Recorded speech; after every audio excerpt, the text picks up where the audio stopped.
I'm really sorry. I was told on no account to bring notes, but having just turned 70, I feel I can't rely on my memory. Well, actually, I couldn't rely on my memory when I was 20, which is why I've always used a tape recorder and why I've always said I couldn't be an interviewer unless the tape recorder had been invented. But anyway, I have to have my comfort blanket here. I'm really sorry.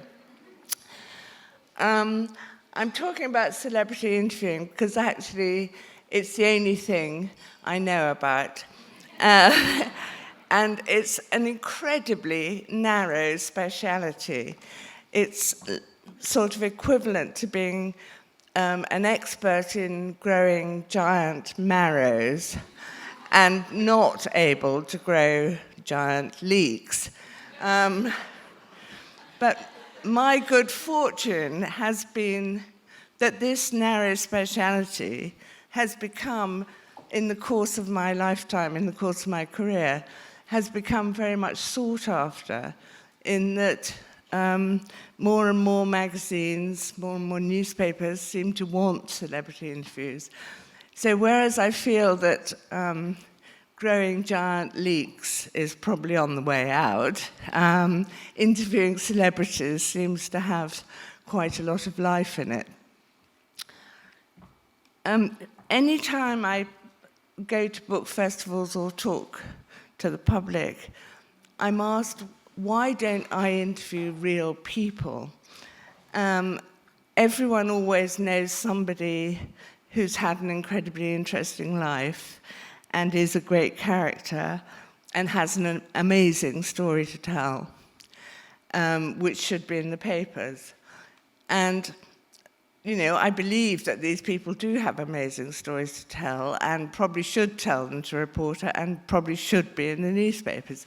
It's just that that's not what I do, and that the reporter who records their story doesn't have to be me. My speciality is this very tight thing of interviewing celebrities, usually in a very, very short, limited space of time. And it's the time factor that people don't seem to understand when they say it must be so nice meeting all these famous people. I mean, it's nice, you know, but actually, I've got an hour, maybe. Sometimes, if I'm lucky, I've got 2 hours. But out of that, I've got to get enough material to write a sort of 5 or 6 page article, which means that I've got to make them talk almost non-stop and preferably as fast as possible for the whole time that I'm with them. And that is a huge pressure, really, which I don't think, you know, I think people think that we meet and have a nice chat, but I mean, we never have a nice chat. It's just me sort of saying, come on, give me more, what did you do next? Although having said all that, my first ever celebrity interview was the opposite of that. And this was when I was in my 20s, working for Penthouse magazine. The founder, Bob Guccione, said, go over to Paris and interview Salvador Dali, and ask him about his sex life, which I naturally did, working for Penthouse. And he was staying at the Hotel Maurice in Paris, and I was meant to fly over in the morning, interview him, maybe have lunch with him, and come back the same day. And there was no Eurostar in those days, so it was quite a sort of big deal. But anyway, when I met Dali, he loved being interviewed by me, not at all because I was a good interviewer, but because he liked having this naive journalist asking him questions, and then he could sort of hold forth. And he had this enormous retinue of people who were always in his suite, and they sort of gathered round as an audience, and I just had to fire questions at him, and he delivered answers. And occasionally, if I was sort of running out of questions, he said, more. So that was quite scary. But after I'd been doing that, I was probably with him for a couple of hours, and then I said, I've got to get my flight home. And he said, oh, no, I haven't told you. I have amazing revelations to tell you, but they will come tomorrow. And you have to stay. And I was very poor in those days, and I said, well, I can't afford to stay in Paris, I'm sorry. And he said, no, we'll get you a room at the Hotel Maurice. And he had this wonderful Irishman called Captain Moore. I think the captain was quite a sort of dodgy thing, and I think he had probably something like an old Etonian tie also. I mean, he was a complete fake, basically. But anyway, Captain Moore got me a room at the Hotel Maurice, and I then stayed for about 3 or 4 days, interviewing Salvador Dali every morning and going to parties in his suite every evening. And then for lunch, the captain and his fiancée would take me down to the Hotel Maurice dining room, which was lovely, with Dali's ocelot on a lead. And Dali had been given this ocelot and was very thrilled with it, and then got bored with it, so gave it to the captain. And anyway, so we would march into the dining room with the ocelot, and everyone would say, oh, isn't that wonderful? And have a delicious lunch. And then every single day, the captain asked if I would like to come back to his flat with him and his fiancée for a threesome. This was the occupational hazard of working for Penthouse. That threesomes, or troyalism as it was called in those days, was terribly fashionable, and everyone assumed that because I worked for Penthouse, that was what I did. In fact, I was, very monogamously married, and I had a stock excuse. I'd say, I can't, and I'd love to. But I'm so sorry, it's the wrong time of the month.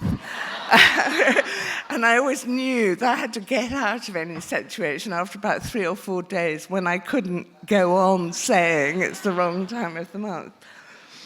Anyway,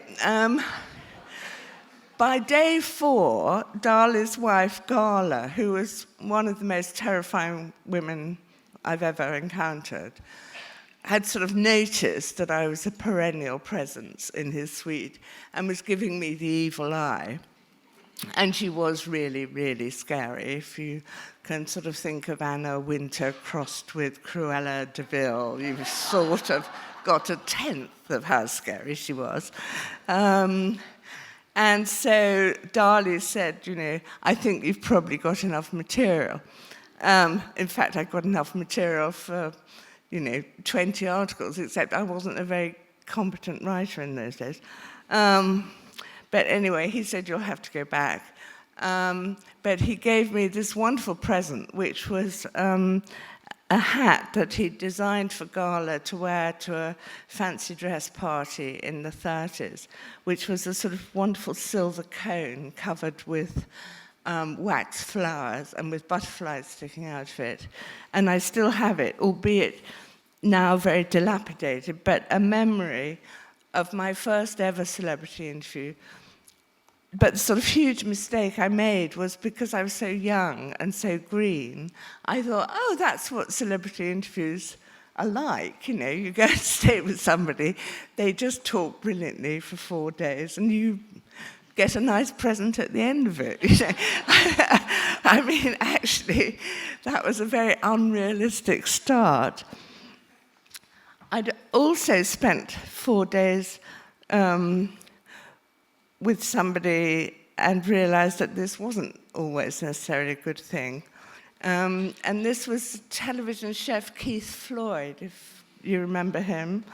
And this was when I was working for the Sunday Express, and they'd signed him as their star cookery writer, and he was making a television series cooking around Britain. And unfortunately, he'd reached Orkney when I was meant to interview him.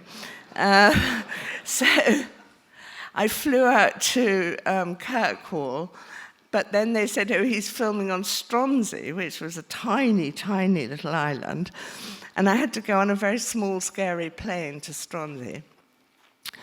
And the extraordinary thing with Keith Floyd, I mean, it really was extraordinary, was that he was totally Jekyll and Hyde, and I'd never really believed that this existed before. But all during the day, he was perfectly sort of bonhomous, charming, good fun. And then about 9 o'clock in the evening, he turned into this really terrifying misanthrope who could clear a room with his foul remarks. And every single evening he recited all the wrongs that the BBC had done to him. And it was the same sort of terrible litany. And both he and the producer, David Pritchard, came up to me every day, several times a day, saying, he, of the other one, he's a complete wanker, and I want you to say that in your article. Do you promise? And in fact, this was quite difficult because the reason the Sunday Express had sent me there was that he was now our hot new flavour of the month star writer. So I had to say what a charming man he was. And it was very odd writing that piece because on the one hand, I could describe a charming man, which is what he was most of the day. But I also had to suppress the knowledge of this horrible monster he turned into at night. And that experience taught me that actually spending a lot of time with my subjects is not always a good thing. That when I'm sort of pre-negotiating an interview, I'm always saying, oh, I can't possibly do it on the basis of just an hour, I have to have 2 hours. And then there's often a sort of negotiation with the PR. But actually, I think in some ways, I'm quite glad that it is time limited and that I don't have to spend a lifetime with people. And quite often, I dash away saying phew, which is what I'm going to do now. Thank you.